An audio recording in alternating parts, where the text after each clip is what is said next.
There's also breaking news tonight from Northern Ireland. Politician Gerry Adams has been arrested in connection with a 1972 murder committed by the Irish Republican Army. For more than half a century, one question has followed Gerry Adams like a second shadow. Not whether he was powerful, not whether he shaped the history of Irish Republican politics, but whether he's telling the truth.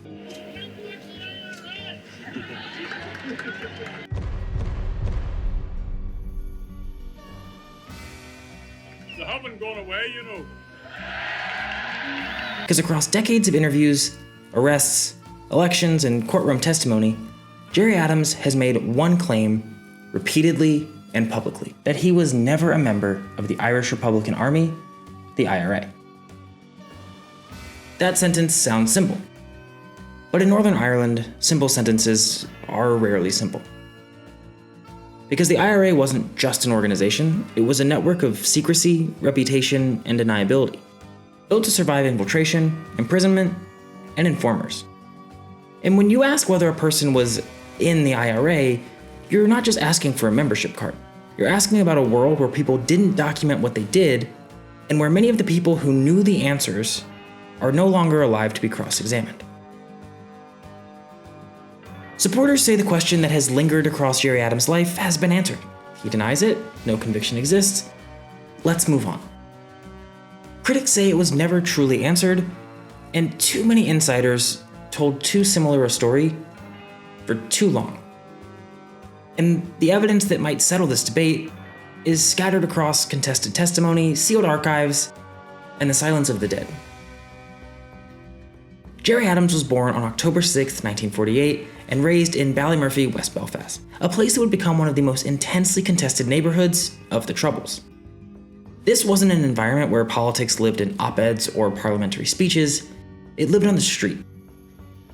By the late 1960s, the conflict known as the Troubles had escalated, and violent confrontation involving Republican paramilitaries, Loyalist paramilitaries, and the British state became common occurrence. For many families in West Belfast, the conflict wasn't history, it was weather. It was what you woke up to. And in that environment, one thing mattered more than ideology. Which side were you on? Neutrality didn't offer safety, distance didn't offer protection. That context doesn't prove anything about Gerry Adams, but it does explain why the accusation that followed him was never dismissed as implausible. Because Adams didn't emerge from a calm political incubator, he emerged from a battleground. And in Northern Ireland, the story of a public figure is often the story of what they will admit, and what they will never say out loud. By the 1980s, Gerry Adams had become a central figure in Sinn Féin, the political party long associated politically and historically with the Republican movement. Over time, he became a defining strategist for the party, and later a major public face of the peace-era transformation of Irish Republican politics. Today, Adams is widely described as a politician who helped move republicanism from armed struggle toward electoral strategy. But for much of his career, there was another story running parallel to the one the public knew about. That Adams wasn't merely adjacent to the IRA, he wasn't just a political voice aligned with armed struggle, but that he was, at some point, a part of it. Adams has for decades denied this, publicly, repeatedly, categorically. In 2019, while giving evidence connected to the Ballymurphy inquest, Adams again stated he was not a member of the IRA, while also saying he would not disassociate himself from the organization. More recently, in high-profile litigation tied to his reputation and allegations about paramilitary command, Adams again maintained he was never a member of the IRA. This matters because denial isn't neutral here.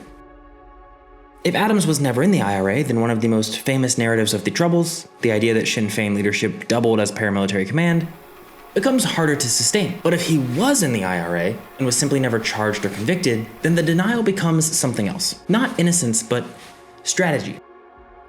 And for years, there was no single document, no courtroom verdict, no definitive proof that forced the question to die. Then something happened that conflicts hate. People started talking. On tape. In the early 2000s, an oral history initiative housed at Boston College began recording testimonies from former paramilitaries, Republican and Loyalist, about what they did during the Troubles. It became known as the Belfast Project, and if you'd like to learn more about this, please check out our video on this topic. You can find that here. The promise was the cornerstone of this operation.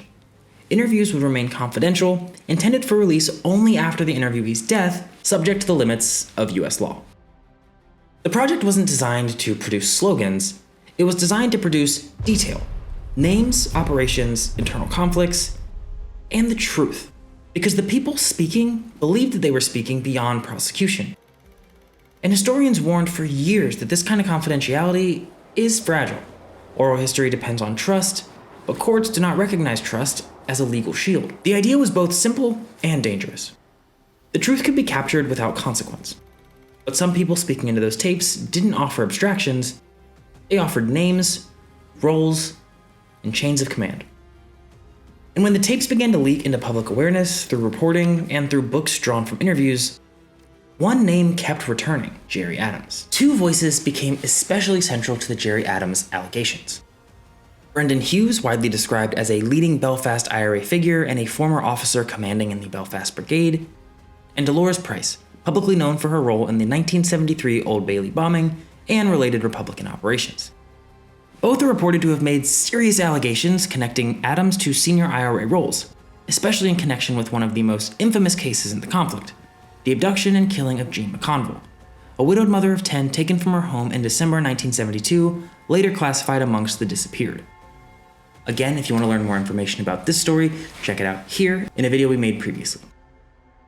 McConville's remains were not recovered until 2003, and no one has been convicted for her murder.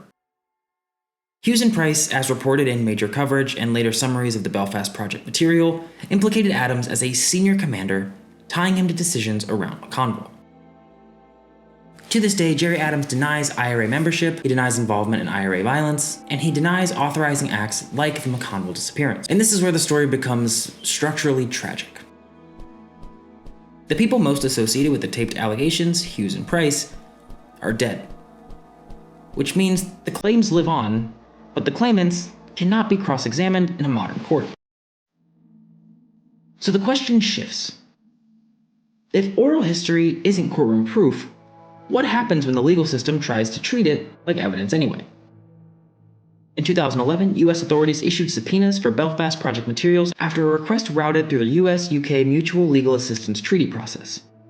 Boston College resisted. The argument was bigger than one case. If a university cannot protect confidentiality, future witnesses will refuse to speak, and oral history projects become impossible. But the federal courts rejected this attempt. A US appellate decision described the subpoenas and the MLAT framework, emphasizing that criminal investigation is a government function even when it collides with academic promises. The result? Interviews intended to remain sealed were partially turned over through legal process. And then the past reached into the present. On April 30th, 2014, Gerry Adams was arrested by the Police Service of Northern Ireland and questioned in connection with the McConville investigation. He was held for several days and then released without charge. In September 2015, Northern Ireland's prosecutors announced Adams and others would not be prosecuted in relation to McConville's abduction and murder, citing insufficient evidence. No conviction, no definitive legal resolution, but the sealed past had entered the present, and it wasn't about to go back quietly. So what do we actually have here? We have a public figure who built a political life insisting on a single claim that he was never a member in the IRA. We have serious allegations from inside the movement, recorded as oral history, implicating him in command, and decisions tied to one of the most haunting crimes of the Troubles. And we have the reality that legal systems demand a level of proof that history, especially clandestine history, often cannot provide. Prosecutors declined to charge, saying the evidence did not meet the threshold, which means the question remains suspended in a space where reputation, memory, and law collide. A place where what you can prove is not always what happened, and what happened is not always something you can say. In Northern Ireland, some wars end, but the war over the truth never has, and likely never will. Thank you so much for watching.